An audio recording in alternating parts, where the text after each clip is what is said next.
Hello everyone, welcome back to dream chemistry. Dear students, एक नए video के साथ आज आपके सामने फिर से हाजिर हूँ। और इस वीडियो में हम बात करेंगे जो इस वीडियो से पहले हमने एटॉमिक मॉडल्स पढ़ा था, रदरफोर्ड का परमाणु मॉडल और नील्स बोर का परमाणु मॉडल। सो रदरफोर्ड के परमाणु मॉडल की कुछ कमियां थी, उसको ओवरकम करने के लिए जो नील्स बोर ने एटॉमिक थ्योरी दी, एटॉमिक मॉडल दिया। सो प्रीवियस वीडियो में हम बहुत ही ब्रीफ डिस्कशन किया था उस मॉडल्स के बारे में। सो इस वीडियो में हम एक डिटेल एक्सप्लेनेशन जो था नील्स बोर का एटॉमिक मॉडल के बारे में वो देखेंगे। सो नील्स बोर के एटॉमिक मॉडल को जानने से पहले हमें रदरफोर्ड के जो एटॉमिक मॉडल है उसके ड्रॉबैक्स या लिमिटेशंस क्या थी वो जानना बेहद जरूरी है, बिकॉज उन्हीं कमियों को या उन्हीं लिमिटेशंस को ओवरकम करने के लिए नील्स बोर ने अपना एटॉमिक मॉडल दिया था, राइट। सो अभी हम देखेंगे कि पहले रदरफोर्ड के क्या ड्रॉबैक्स थे। रदरफोर्ड का मॉडल आगे सरवाइव या आगे क्यों नहीं बढ़ा, या कुछ क्या ऐसी लिमिटेशंस थी जिनकी कमियों या जिन लिमिटेशंस के कारण उसे मान्यता नहीं दी गई, राइट। सो चलिए देखते हैं रदरफोर्ड के परमाणु मॉडल की क्या कमियां रही। ओके, सो हमने आपके समय बचाने के लिए हमने बोर्ड पे पहले ही नोट डाउन करके रखा है उस लिमिटेशंस को।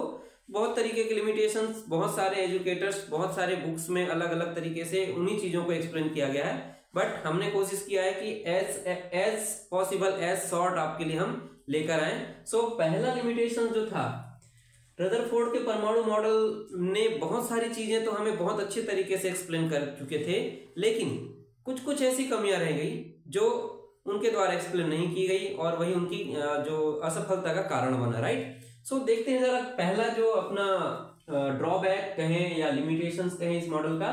First limitation is unable to explain stability of an atom. कोई भी परमाणु स्थायी होता है तो वो क्यों होता है।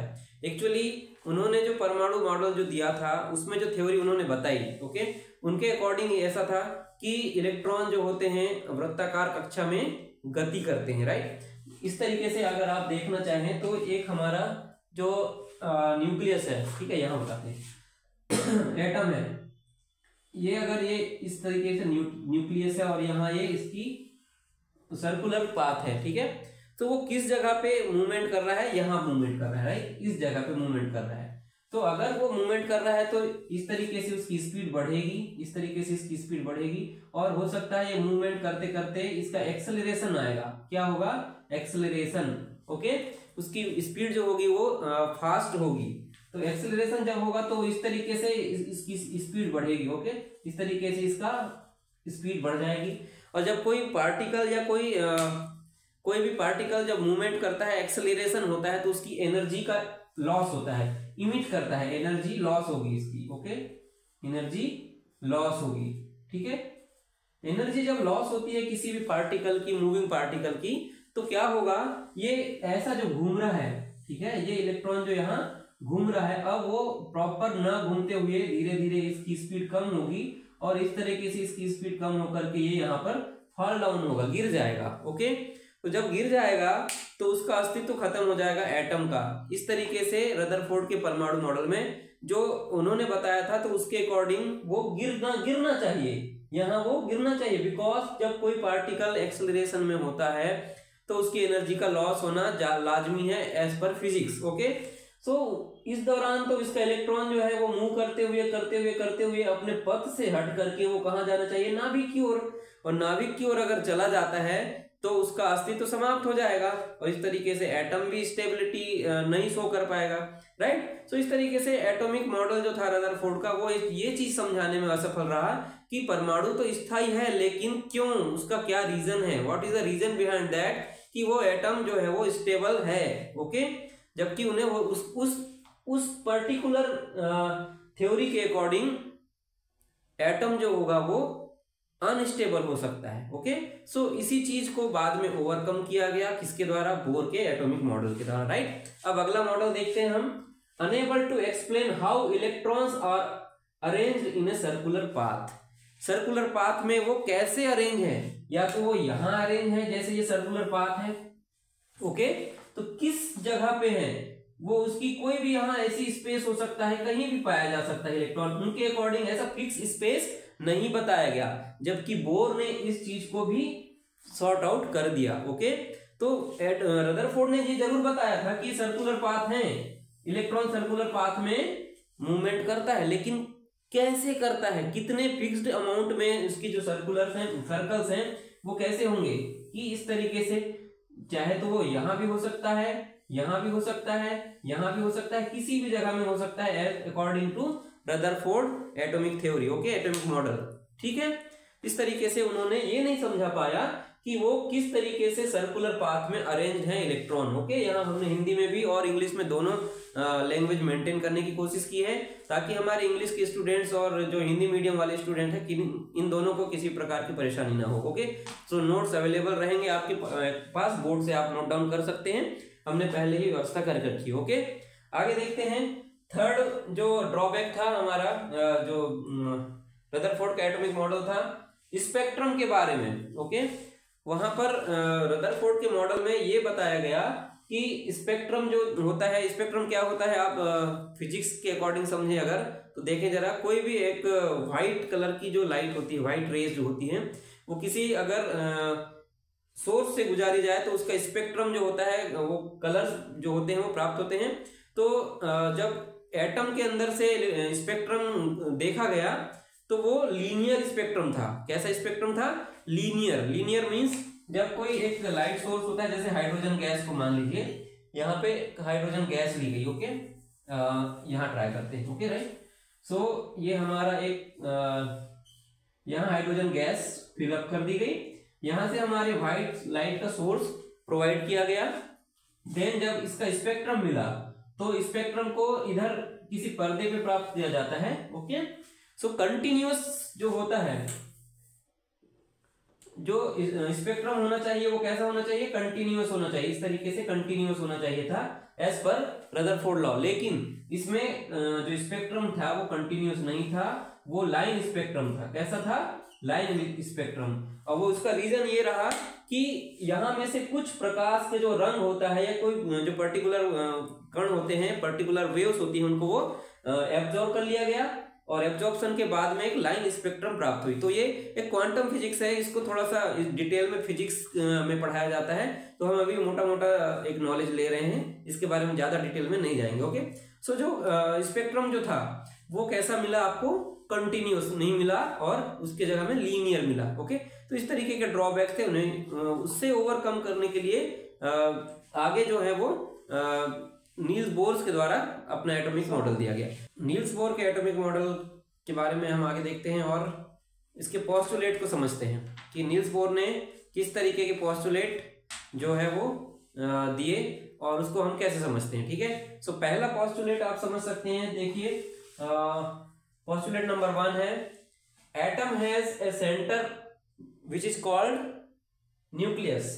तो ये चीज तो रदरफोर्ड के एटॉमिक मॉडल से ही क्लियर हो चुकी थी कि एक एटम के जो सेंटर पॉइंट होता है और जो कि प्लस चार्ज होता है, और इसे ही हम न्यूक्लियस कहते हैं। ठीक है, तो ये अब बात आती है कि नील्स बोर ने रदरफोर्ड के एटॉमिक मॉडल को ही फर्दर कैरी ऑन किया, लेकिन उसकी कमियों को उन्होंने दूर किया। ठीक है ना, तो नील्स बोर के लिए कोई अलग से कोई मॉडल नहीं था, वो सिर्फ रदरफोर्ड का ही परमाणु मॉडल को कैरी ऑन किया गया। ओके, और उसमें जो कमियां थी उसको ओवरकम करते हुए कुछ नई चीजों के बारे में कॉन्सेप्ट यहाँ पर बताए गए। सो रदरफोर्ड के परमाणु मॉडल का ही पॉइंट है, atom has centre called nucleus. Atom के अंदर एक सेंटर होता है जिसे हम नाभिक कहते हैं या न्यूक्लियस कहते हैं। ओके, दूसरा पॉइंट देखिए इसका जरा, electron revolves only in fixed circular orbit.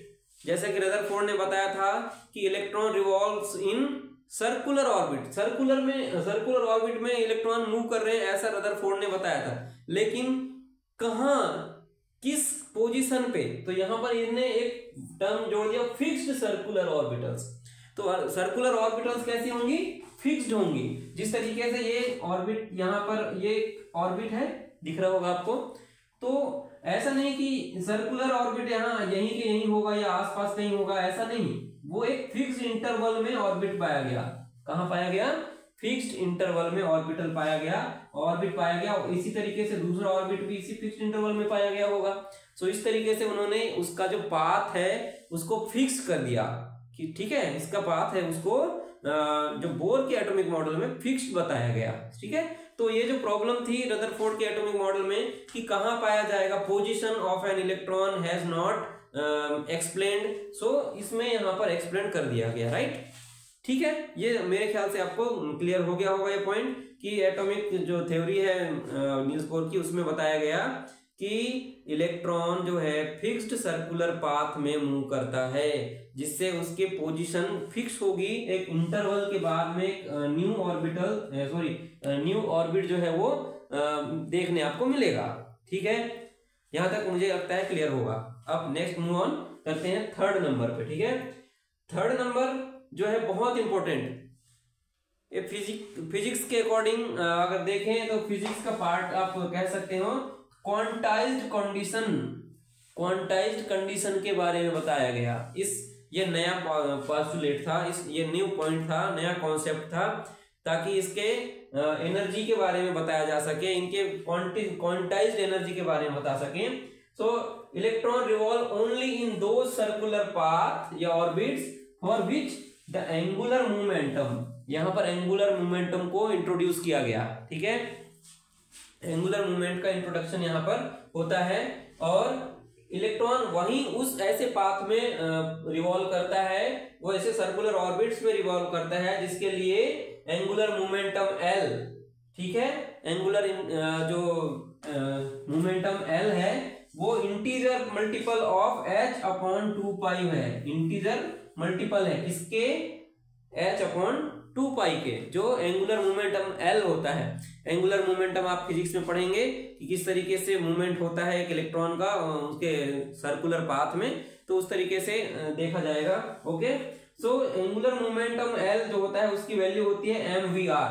ठीक है, एंगुलर मोमेंटम की वैल्यू होती है L = mvr। m जो है मास ऑफ इलेक्ट्रॉन, v जो है वेलोसिटी ऑफ इलेक्ट्रॉन, और r जो है radius of an electron. Okay, so angular momentum L जो होगा वो इंटीजर मल्टीपल होगा। ठीक है, इंटीजर मल्टीपल होगा। ठीक है, किसके, h/2π के। h जहां पर प्लांक कांस्टेंट है, इसकी वैल्यू भी आपको बता दी जाएगी, और ये 2π। सो L = अगर देखें तो NH/2π। n जो है नंबर ऑफ शेल है, n जो है वो नंबर ऑफ शेल होती हैं। नंबर ऑफ शेल = 1 2 3 4, जो कि K L M N के रूप में डिफाइन की जाती है, राइट। तो थोड़ा ध्यान रखेंगे। तो इस तरीके से L जो होता है NH/2π हो जाता है, और जहां L की वैल्यू mvr है, और अगर आप इस L को mvr से रिप्लेस करें तो mvr = NH/2π। इस तरीके से ये थर्ड पोस्टुलेट को एंगुलर मोमेंटम से कोरिलेट किया गया था। ठीक है, अब अगला जो पोस्टुलेट है हमारा वो है 4 नंबर का, 4th नंबर का जो पोस्टुलेट होगा उसके बारे में भी हम पोस्टुलेट कहता है कि हमारा चौथा पोस्टुलेट क्या कहता है, while revolving the electrostatic force between electron and nucleus provides centripetal force। Okay, जब ये इलेक्ट्रॉन जो होता है, ओके, जब इलेक्ट्रॉन मूव करता है किसी पर्टिकुलर ये ऑर्बिट है, तो इसको एक इलेक्ट्रोस्टैटिक फोर्स मिलता है। कौन सा मिलता है, Fe, जिसको बोलते हैं इलेक्ट्रोस्टैटिक फोर्स। जब इलेक्ट्रोस्टैटिक फोर्स इसको मिलता है ना, तो एक उस दौरान एक सेंट्रीपेटल फोर्स भी जनरेट होता है, जिसको हम Fc से रिप्रेजेंट करते हैं। तो ये इलेक्ट्रोस्टैटिक फोर्स ही उसको घूमने के लिए एनर्जी प्रोवाइड करता है, घूमने वाला एक कंडीशन देता है। तो इन दैट केस दोनों फोर्स जो होते हैं वो इक्वल होते हैं। ठीक है, तो यहाँ पर हमने लिखा है, देखो, Fe electrostatic force = centripetal force, जो कि इलेक्ट्रोस्टैटिक फोर्स की जो वैल्यू होती है यहाँ पर देखो 1/4πε0 Q1/Q2/r²। ओके, सो ये दोनों की वैल्यू, और ये Fc होते हैं mv²/r। ओके, जब ये इसको हम एक्सप्लेन करते हैं तो ये Q1 Q2 जो है ना, वो क्या होते हैं, दो न्यूक्लियस होते हैं, उनके आवेश होते हैं Q1 Q2, और उसी को हम नंबर ऑफ प्रोटॉन कहते हैं, टोटल जेड इफेक्ट। ठीक है, जेड इफेक्ट जो ये आपको बाद में पढ़ने मिलेगा कि जेड इफेक्टिव क्या होता है, ठीक है। नंबर ऑफ प्रोटॉन को ही हम एटॉमिक नंबर कहते हैं और उसको जेड से रिप्रेजेंट करते हैं ना। सो इसीलिए हमने यहाँ पर जेड ई स्क्वायर यहाँ लिखा है रिप्लेस करते हुए, ठीक है। इस तरीके से आपको इसको समझ में आएगा। और दोनों की वैल्यू कैसी है, mv square is equal to R. So दोनों जो फोर्स होते हैं एक दूसरे को सपोर्ट करते हैं, ठीक है। इस तरीके से ये एक्सप्लेन किया गया। नेक्स्ट है हमारा while revolving in a particular orbit an electron neither gains energy nor lose energy, ठीक है। ये जो इलेक्ट्रॉन होता है जब एक पर्टिकुलर पाथ में मूव करता है, रिवॉल्व करता है, तो उस दौरान वो कोई इलेक्ट्रॉन जो होता है कोई किसी प्रकार की ना तो एनर्जी वो लेता है ना ही वो लूज करता है एनर्जी। सो उसकी एनर्जी पे कोई लॉस हो रहा है ना गेन हो रहा है। इन दैट केस वो एक मूवमेंट करता रहेगा, लेकिन उसके चूंकि एक पर्टिकुलर फिक्स्ड पाथ में है वो, इसीलिए उसकी एनर्जी में ना लॉस होगा ना ही गेन होगा, ठीक है। Energy of N orbital is fix. जो ऑर्बिटल है, ठीक है, सॉरी ऑर्बिट है, उसकी एनर्जी कैसी होगी, हमेशा फिक्स होगी। जैसे कि आपको देखने मिलेगा ये न्यूक्लियस है हमारा, जो फर्स्ट ऑर्बिट है, सेकेंड ऑर्बिट है, थर्ड ऑर्बिट है, ओके, उन सबकी एनर्जी फिक्स होती है। आगे हम देखेंगे कि कितनी एनर्जी उनकी होती है, ठीक है। तो जो हमारा n इज इक्वल टू 1 जो है, जिसको हम k नाम से देते हैं, जानते हैं n is equal to 2 l होता है, n is equal to 3 m होता है, और जो फोर्थ ऑर्बिट है उसको हम नाम जानते हैं n is equal to 4, that is KLMN, okay. तो इस तरीके से जो एनर्जी लेवल्स हैं वो बढ़ते जाते हैं। अंदर से बाहर की जो पहला एनर्जी लेवल होगा वो कम होगा, सेकेंड एनर्जी लेवल ज्यादा होगा, उससे अधिक, उससे मोर देन उसके आगे बढ़ता हुआ लेवल यहाँ पर एनर्जी का दिखाई देगा, ओके। तो इसे भी आप नोट डाउन करेंगे। और जो हमारा एक और पोस्टुलेट बचा है उसके बारे में हम देखेंगे, ठीक है।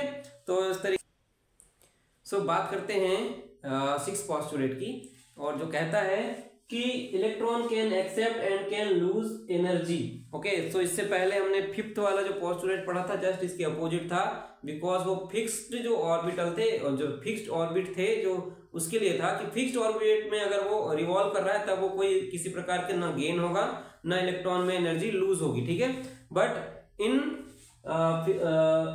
यहाँ पर electron can accept and can lose energy कब की कंडीशन में है, जब वो इलेक्ट्रॉन अपने पथ में घूम रहा है, तब की कंडीशन में वो इलेक्ट्रॉन जो होगा एनर्जी एक्सेप्ट करेगा। और एनर्जी एक्सेप्ट करने के बाद में क्या होगा कि वो अपना जो एक जैसे ये फर्स्ट स्टेट है, तो एनर्जी एक्सेप्ट करके वो अगले ऑर्बिट में जंप करेगा, ओके, अगले ऑर्बिट में जंप करेगा। सो वही हमने लिखा है, जब एनर्जी एक्सेप्ट करेगा, इन शॉर्ट लिखा है हमने, एक्सेप्ट करेगा तो जंप इन हायर ऑर्बिटल्स, ठीक है, ऑर्बिट्स, हायर ऑर्बिट में ये जंप करेगा, ठीक है, अपने से अधिक एनर्जी लेवल वाले ऑर्बिट में वो जाएगा, ओके।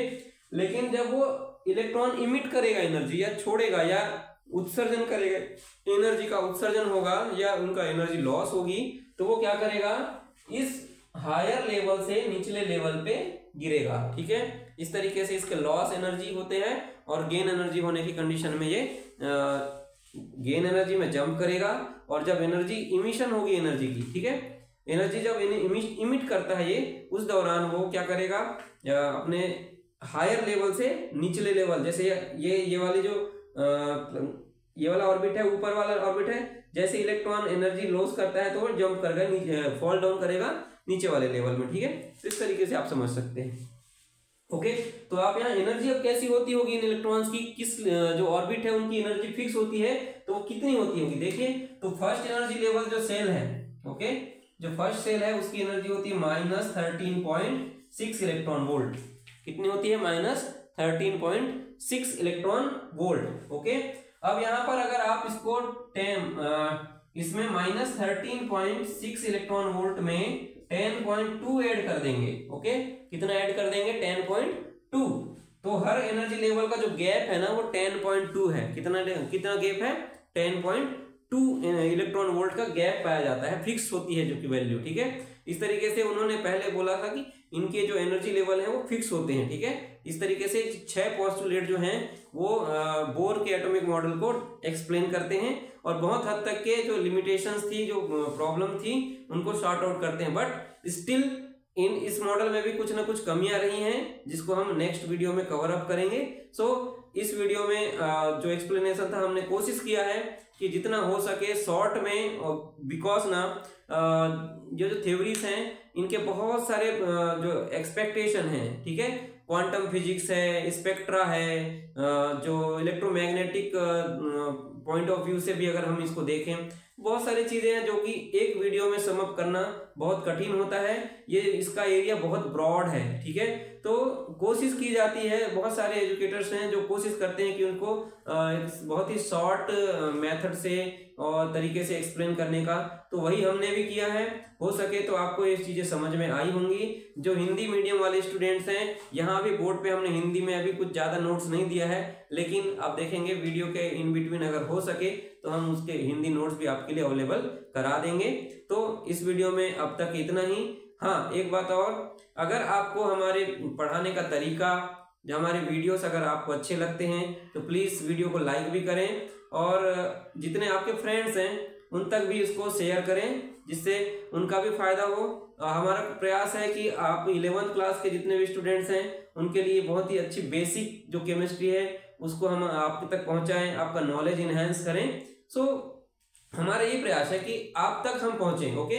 सो अगर आप जो भी वीडियो अभी हमारा देख रहे हैं स्टूडेंट्स, अगर आपको अच्छा लगता है ये वीडियो, हमारी मेथड अच्छी लगती है, तो वीडियो को लाइक करें, अपने दोस्तों तक शेयर करें और चैनल को हमारे सब्सक्राइब करें, जिससे हमारा मोटिवेशन बढ़ेगा और हम आगे बढ़ेंगे, ओके।